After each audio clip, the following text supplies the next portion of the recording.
so happy to see you. Welcome to AFK show. I'm excited to be here. It's it's an amazing event, and very excited to be here and speaking to lovely people, talking about our game, meeting lots of developers.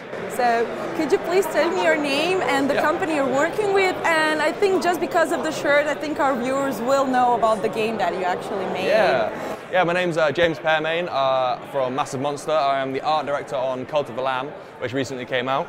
Yeah. This guy. Praise the Lamb, or Praise the Lamberts. Praise the Lamberts, yes. Art director, Cult of the Lamb, Massiv Monster, James Permain. Nice to meet you. Yeah, but this is not your first game, right? There was a prior work on it. Yeah. I think it was called what? Adventure Pals? Yeah, the Adventure Pals, yeah. So we've actually done two other games. So the Adventure Pals and Never Give Up. Adventure Pals is it's a hack and slash platformer where you play as a little boy and his pet giraffe and his pet rock, and you're on an adventure to rescue your dad from being turned into a hot dog. It's really fun. It's cute, cartoony, hack and slash platformer in a crazy world full of weird creations. Would you tell that there's also a bit of a British humor into it, since you are British studio, right? Yeah, I think we try and bring personality into everything, and we kind of, games are meant to be fun, right? So we try and inject humor into everything we do. Keep it lighthearted, keep it funny, and I think that's really important for our style of game. Everything we do, we try and make fun.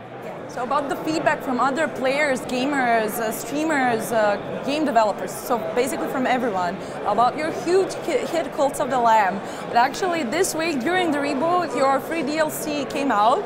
Yes. And I've seen a huge spike of interest. I mean, it's a great deal. Congratulations for your DLC, for the game, for everything. So what was it like for you guys to get Devolver Digital as your publisher? What was your history of making that game? Was it really stressful, or generally, are you happy and content with it? We're very happy now. I mean, getting Devolver was a dream. So we made Adventure Pals, which did quite well, and then we made Never Give Up, which didn't do very well at all.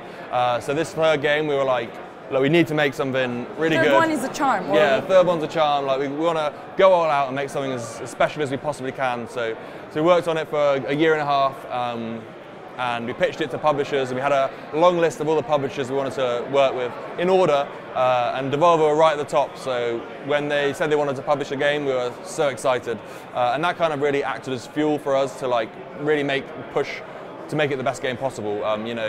Because I think Devolver have a really good reputation, and we knew that the game would be in front of a lot more people than our previous games. So it was a really good opportunity to just work as hard as we possibly can, make the best game we possibly can, and it seems like people like it, so it seems to have turned out okay. Imagine that. It's been great, and Devolver have been amazing to work with, and we love them. It's been a really great experience, but it was a lot of work, and we really pushed ourselves to try and make something unique and special, because I think our last two games were platformers, and people liked them, but we wanted to make something that felt a bit new and different, and kind of felt a little bit more like it had more depth, and was more interesting than our previous games. So we kind of wanted to take that cartoon style of our previous games, but add a layer of darkness on top, and kind of make it take two different genres and try and put them together and make something unique from that. Yeah, but you actually made a good goulash soup out of it, actually, because there are so many either humorous, cute, roguelite elements. I mean, I know, for example, in my experience, I plucked my hair a lot because I died a lot, so it's more of a rewarding system that you did. So congratulations again for it. But thank you. Do you have any other plans with the game, or are you making something new, which is probably under NDA, or can you talk about your future plans or ideas, or just thoughts and prayers? Yeah, so we released Cult of the Lamb in August last year. We've just 2 days ago released Relics of the Old Faith, which adds loads more content, loads of depth to the combat side of the game, lots of secrets, and then we do have another major content update planned for later this year. So we're kind of just figuring out what that's going to be now. So you can expect that towards the end of the year, and also we've got some other kind of super secret things that should hopefully come before then. So we're working on other stuff too, and then beyond that we're hoping to really still support the game and make it as good as it possibly can be. Like we see games like Binding of Isaac and a lot of those like roguelikes that have supported the game for long after launch, and we really want to replicate that and kind of grow it into something much bigger than what it was at launch. So you know, the game's done really well. Players really love it, so we want to give back to them and you know, give them free content, give them stuff to reasons to keep going back to the game and experiencing it and making the game as good as it can be. I know, because the merchandise that you guys put out, it's outsold. I mean, the shirts, the hoodies, and even the small Lambert in the plush size. And also the vinyls, right? And the music is also really good. It makes people happy and content. So basically, you're happy as a goat, or happy. Yeah. You know, we with the merch, we wanted to kind of make it feel like a clothing range, and you know, people love the lamb character, so you want to let people have the little lamb in their bedrooms. They can sit by them while they're playing the game, and it's very cool getting the vinyl out. It's a beautiful piece. If you haven't seen it, like nice blood-stained red vinyl. So when it's turning, it looks like very dark, and it's very exciting to see that. I got my copy the other day. I just got a record player for the first time, so I was very happy to spin the vinyl. About your, do you get overwhelmed with a lot of questions, or this positive, overwhelming, good attitude about your game? Does this make you any pressure for more stuff to do, or are you still quite, you know, soaking it up? So what is it like for you as also a part of the Massiv Monster? You are a small team, right? Yeah, we're a small team. There's I think there's like 11 of us now, but when we started the game, there's just the 3 of us. Yeah, I mean, it's amazing getting all the positive feedback all the time. I think when we first released it, you know, and the game blew up, and it was like, I was reading every comment and looking through Twitter constantly, couldn't like stop looking at it, but like, as time's gone on, we've kind of just, you know, got used to it to a degree, and we just want to make sure, you know, that we're continuing to make the game really good, taking on players' feedback, you know, and in Relics of the Old Faith, there's a lot of new things in there that are kind of we've seen players ask for, so we're trying to add stuff that people really want and listen to the community and their feedback. So yeah, it's been really good. It's been overwhelming, but you know, you can manage, right? Yeah, we're managing. Yeah, it's been amazing. So is this kind of attendance on the Reboot Dev conference a way for you to network with other people, or just to feel fresh a bit, or to talk about your game, since this is also part to, you know, be a part of the game dev community, and you know, you are practically like small superstars, right? Do you feel like that? I don't feel like a superstar at all, no. I feel like an indie developer who spends a lot of time in their bedroom making the game. So I think conferences like this are a really great opportunity to leave your bedroom and meet people and talk about the game. I did a little talk about the visual style of the game earlier today. Yeah, because it's cute. It's lovely. Keep it cute.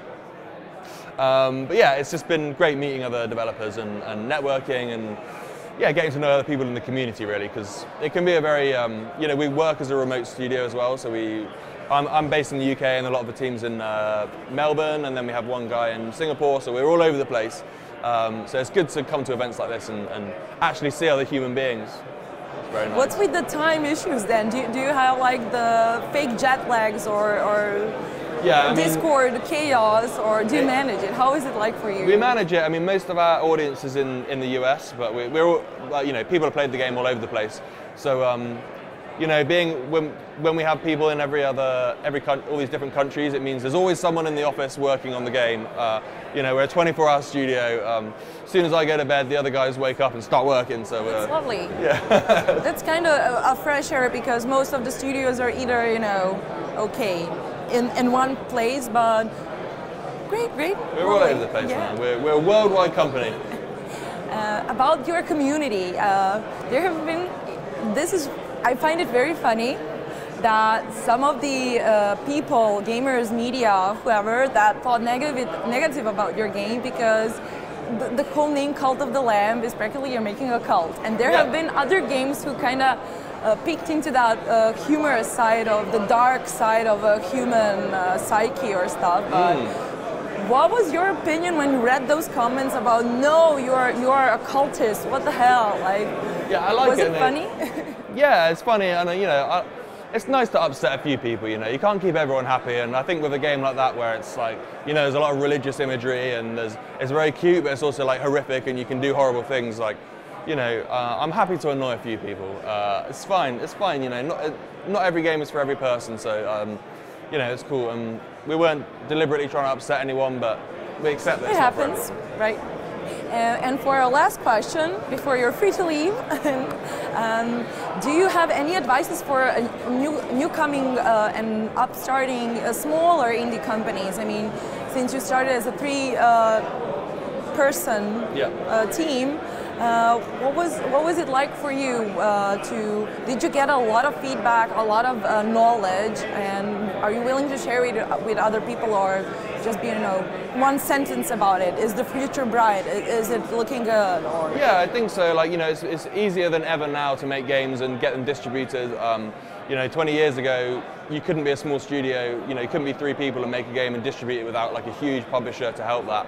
But I think, like, as the advice, I would say just stay true to yourself, figure out what your talents are, what makes the things that you're making special and interesting, and kind of really double down on that. So for us, it's like, you know, the art style and the sense of humor and the kind of, also the darker elements that we've added as well. I think, like, figuring that out and just, yeah, deciding what your strengths are and what your values are as a developer, and really doubling down on that, and not necessarily trying to replicate what other people are trying to do, but trying to figure out your own thing. And that, I think, if you're passionate about it, that's going to really come through in the games that you make. You know, rather than trying to copy or replicate things that other people are making that might not be true to your heart. You know. Thank you for your time, and praise Lambert, and see you later. Thank you so much. Bye.